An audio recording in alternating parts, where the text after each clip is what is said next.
जय श्री कृष्ण दर्शकों, मैं पिया मोहता एक बार फिर से स्वागत करती हूँ आप सभी का आपके अपने चैनल हरिशरणम पर।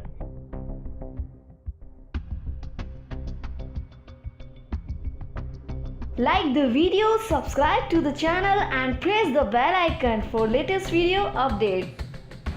दर्शकों, मैं आशा करती हूँ कि आप सभी श्रीमद् भागवत श्रृंखला की कथाओं का आनंद ले रहे होंगे और आगे भी आपको श्रीमद् भागवत कथाओं का क्रम अनुसार वर्णन मिलता रहेगा। और आज के श्रृंखला में हम महाभारत के कुछ ऐसे रहस्यों के बारे में जानेंगे जिसके बारे में बहुत कम लोगों को जानकारी है। जी हाँ, आज हम जानेंगे मामा शकुनी के बारे में। दर्शकों, मामा शकुनी महाभारत युद्ध के बहुत ही महत्वपूर्ण एवं रहस्यमय कारण थे। वे जितना पांडवों से घृणा रखते थे उतना ही वे कौरवों से भी नफरत करते थे। वे एक ऐसे भाई थे जिन्होंने अपने बहन के कुल के नाश की प्रतिज्ञा ली थी और इसके लिए उन्होंने अपना पूरा जीवन हस्तिनापुर में बिता दिया था। महाभारत की गाथा में कौरवों के मामा श्री शकुनी को अपनी कुटिल बुद्धि और छल कपट के लिए विख्यात माना जाता है। मामा शकुनी को महाभारत के युद्ध का सबसे रहस्यमय पात्र कहना भी गलत नहीं होगा। आइए जानते हैं शकुनी मामा के रहस्य। शकुनी गांधार नरेश, राजा सुबाल एवं रानी सुधर्मा के पुत्र थे। वह गांधारी के छोटे भाई थे।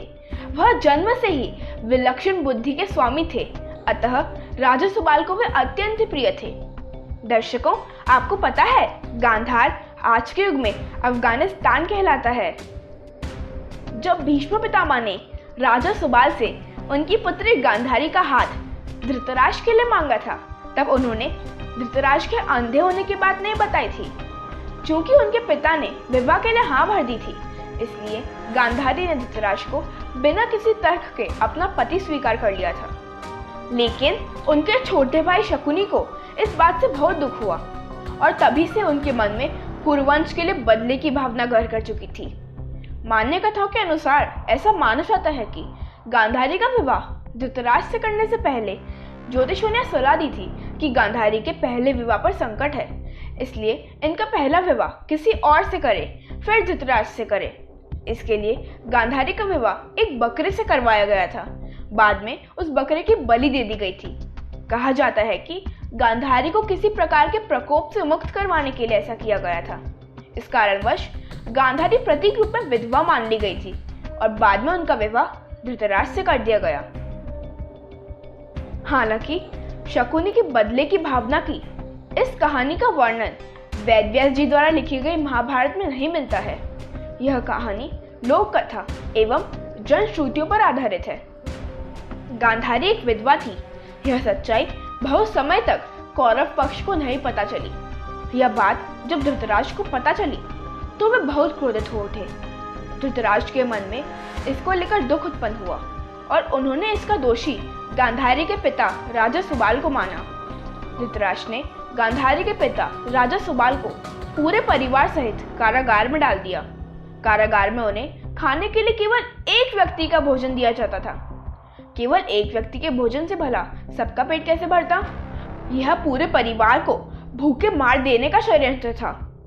राजा सुबाल ने यह निर्णय लिया कि वह यह भोजन केवल उनके सबसे छोटे पुत्र को देंगे ताकि उनके परिवार में से कोई तो जीवित बच सके, और वह था शकुनी।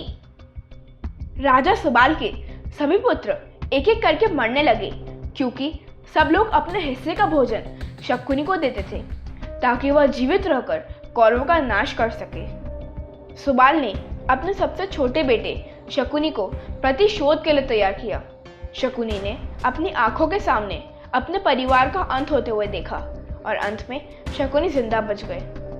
जब कौरवों में वरिष्ठ युवराज दुर्योधन ने देखा कि केवल शकुनी ही जीवित बचे हैं, तो उन्होंने पिता की आज्ञा से मामा शकुनी के सामने दो प्रस्ताव रखे कि या तो वे अपने देश गांधार लौट जाएं या फिर हस्तिनापुर में ही रहकर यहाँ का राजकाज देखें। तब मामा शकुनी ने हस्तिनापुर में रुकने का निर्णय लिया।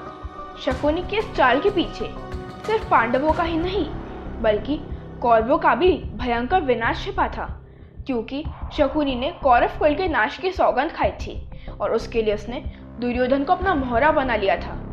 शकुनी हर समय बस मौकों की तलाश में रहता था कि कौरव और पांडवों के बीच भयंकर युद्ध छिड़े और कौरव मारे जाएं।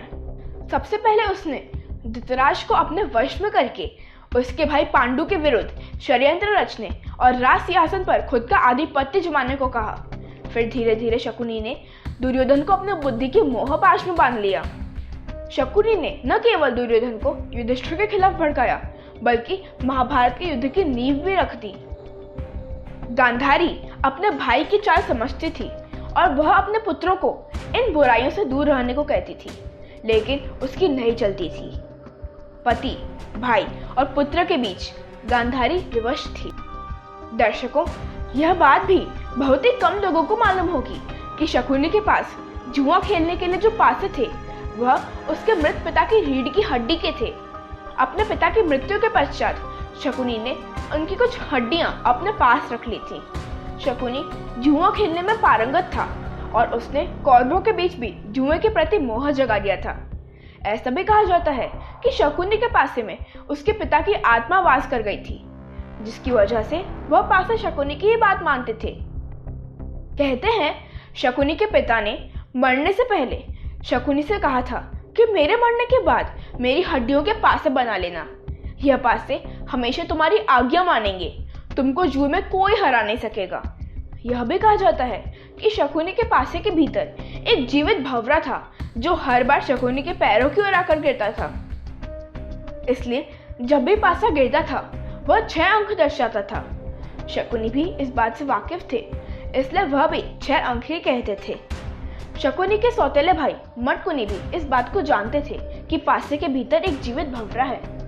दंत कथाओं के अनुसार ऐसा भी कहा जाता है कि मामा शकुनी के पासे हाथी के दांत के बने थे और वे उन पासों पर सम्मोहन कर देते थे, जिससे पासे उनका ही कहा मानते थे। मामा शकुनी ने हस्तिनापुर में रहकर दुर्योधन को अपना मोहरा बनाकर अनगिनत चालें चली। जैसे बचपन में भीम को मारने के उद्देश्य से उसकी खीर में दुर्योधन ने विष मिला दिया था।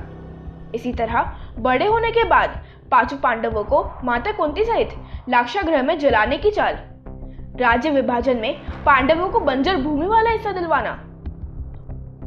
और आश्चर्य की बात तो यह है कि वे इन सब चालों में हमेशा असफल रहे, किंतु सबसे आखिरी चाल काम कर गई और वो थी पांडवों और कौरवों के बीच चौसर का खेल, जिसमें युधिष्ठिर ने अपना राजपाट, समस्त भाई, यहाँ तक कि द्रौपदी को भी खो दिया था।